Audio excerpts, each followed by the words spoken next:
day we gonna take a Charleston journey.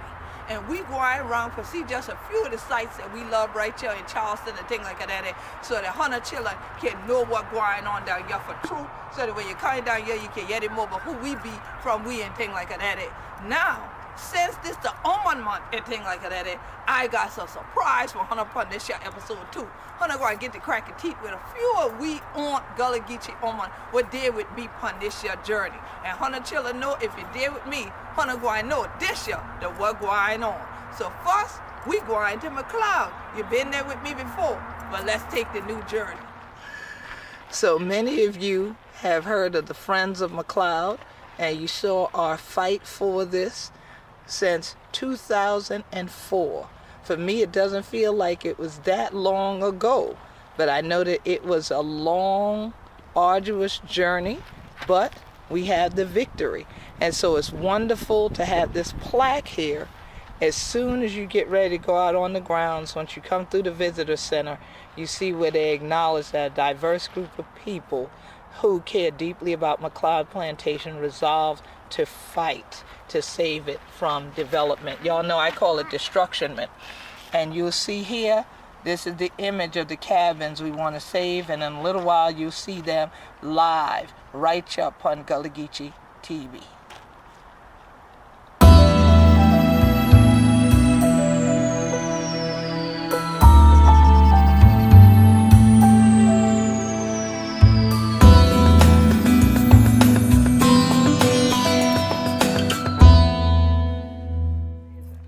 Now, Ariel, this is the one you wanted me to read. It says, here is where secession was born and nurtured. Here is where we have toiled nearly all our lives as slaves and were treated like dumb, driven cattle. This is our home.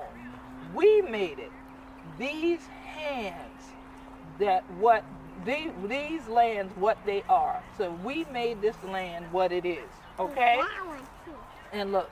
So this is from Henry Bram, Ishmael, Moultrie, and Yates Sampson. Now what's interesting, I have cousins with this last name, Moultrie. And I see A. Oh, you see A. But then what's the next letter after A? N. And then what's that one? Are you looking at it? A, then what? I just told you the next one. N. Little A. Yeah, little a, but then that's big N. And then what's the last one? D. And. All right? So, and we're going to go up to the big house and you can see what our ancestors built, okay?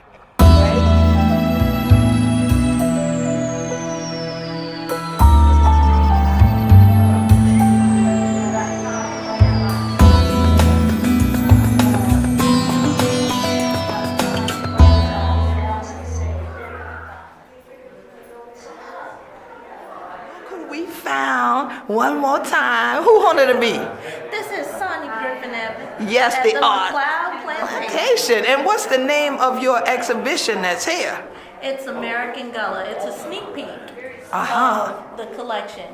And so actually I chose Charleston to do this sneak peek because Charleston was a major slave port here in America. Exactly. And so this collection will be leaving Charleston headed for France. Where it will also be exhibited in a city there that was one of the major slave port cities in France. Right. And so therefore, I'm beginning to literally take the spirit of our ancestors back home.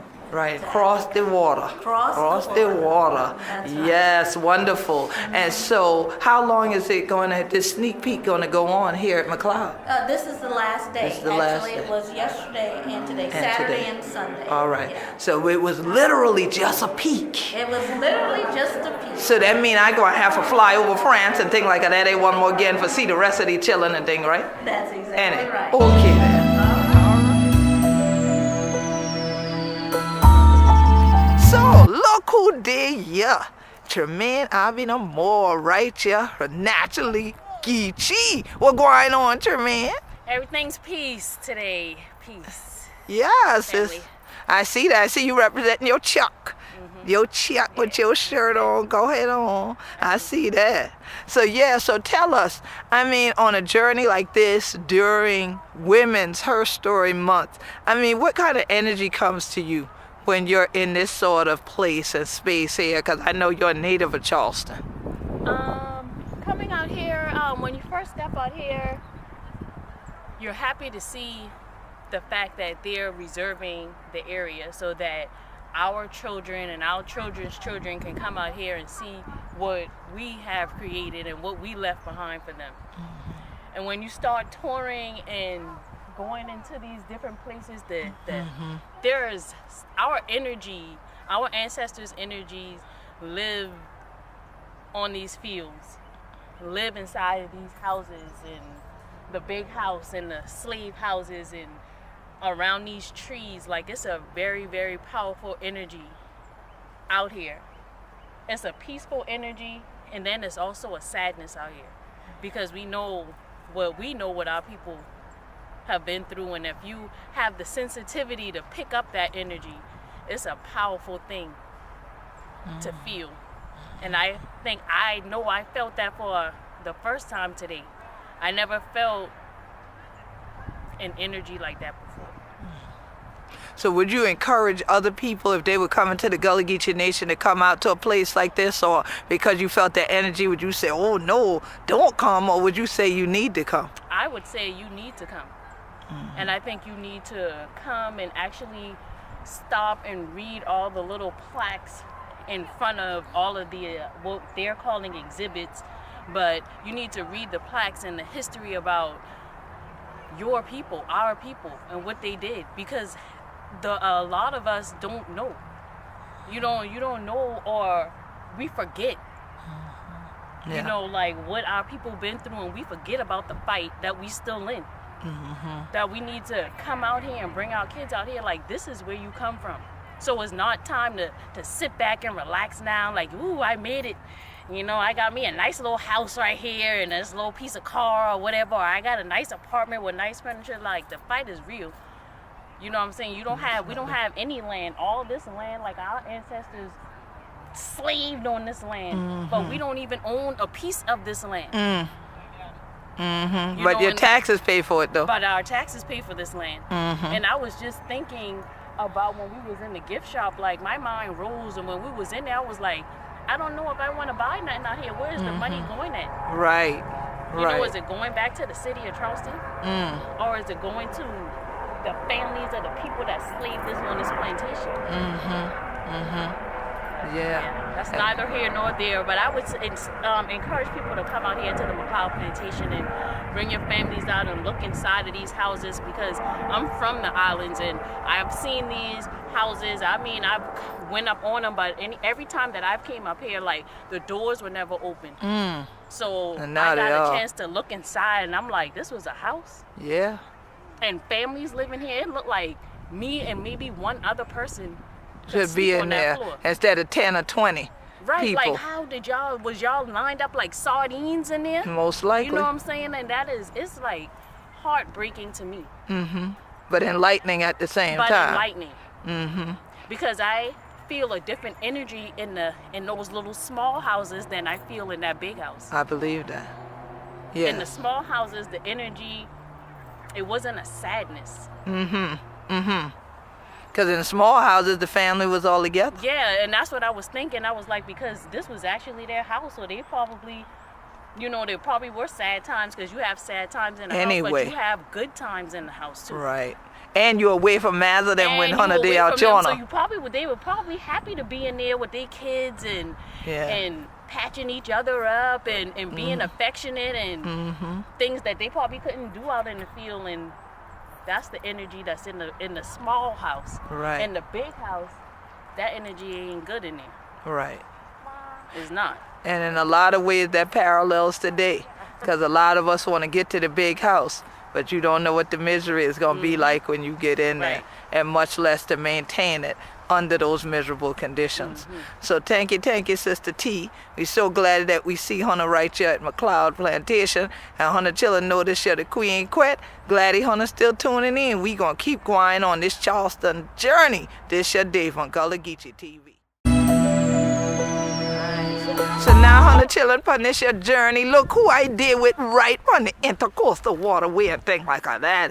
Right here, Mosquito Beach. This your sister Anastasia, we like to call her Annie. Kitchen, what going on, girl? Hey, I good. How are you? I do well. I'm so glad for see Hunter one we Gullah Geechee Ooman with to keep the traditional thing going on. Yes. With the sweet grass. That's right. So I figure I might as well crack my teeth with you around a place you should know very well. Okay. The water.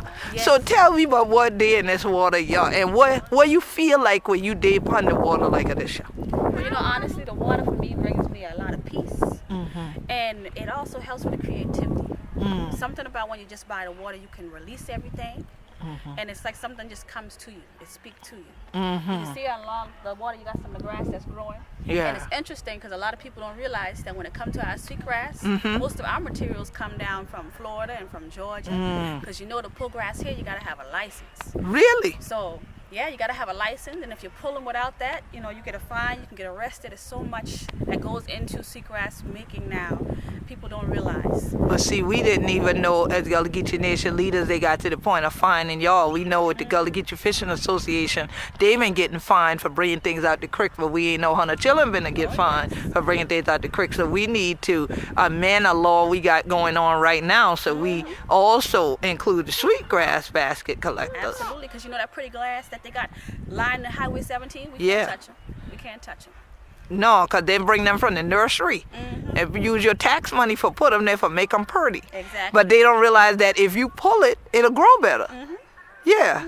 That's crazy. So we're going to have to work that one out. Yes. We're going to have to work that out. So I guess coming to the water, like you say, is nice and peaceful. But at the same time, it's a little bit tragic. It is. When And you think about sometimes that. It gives you like a double standard. Like, you know, when you sit here, sometimes you look at how beautiful the earth is around you and how much resources you have sitting right there at your fingertips that you can't really use Right. legally. You know, you can sneak them if you want to. Ain't it? But, you know, if anybody catch you, Dead. then that's it. And for a lot of us, especially our elders, for our sweetgrass people, this is their lifeline. Right. So they end up paying more money getting it from, you know, the bicycle man. Everybody in my place know the bicycle man. He come rolling down the street with the sweetgrass. He come up to you, give him the sweetgrass, but he getting it from afar. And a lot of people don't realize how much we got to spend on these things because our resources, although they're in abundance, they're really low for us. Right. Right. So it's tragic, and even that affects the pricing of our baskets. Nobody want to pay for it. But then they buy them at a low price and jack them up and sell it back. You know, that's right. And that's the thing we got to stop is having people figure all of our story is in a museum. That the journey is right here to the heart and soul of the people and in the hands and the minds of the people. So, Hunter chillin', the peace we to feel, we wish we could have sent them to Hunter chillin' in this your video and thing like that. But you know, this nice breeze to blow and it's still blowing for bring we culture all up and through you around the world. So we the been ya and in the gwine the way tall, no matter what they try for do. That's right. You can't keep the anointed people down. Not at all. That's right. So it's so glad that the Hunter chillin' journey with we on this year episode of Gullah Geechee TV. Peace and blessings, Sister Catcher. Peace and blessings to you.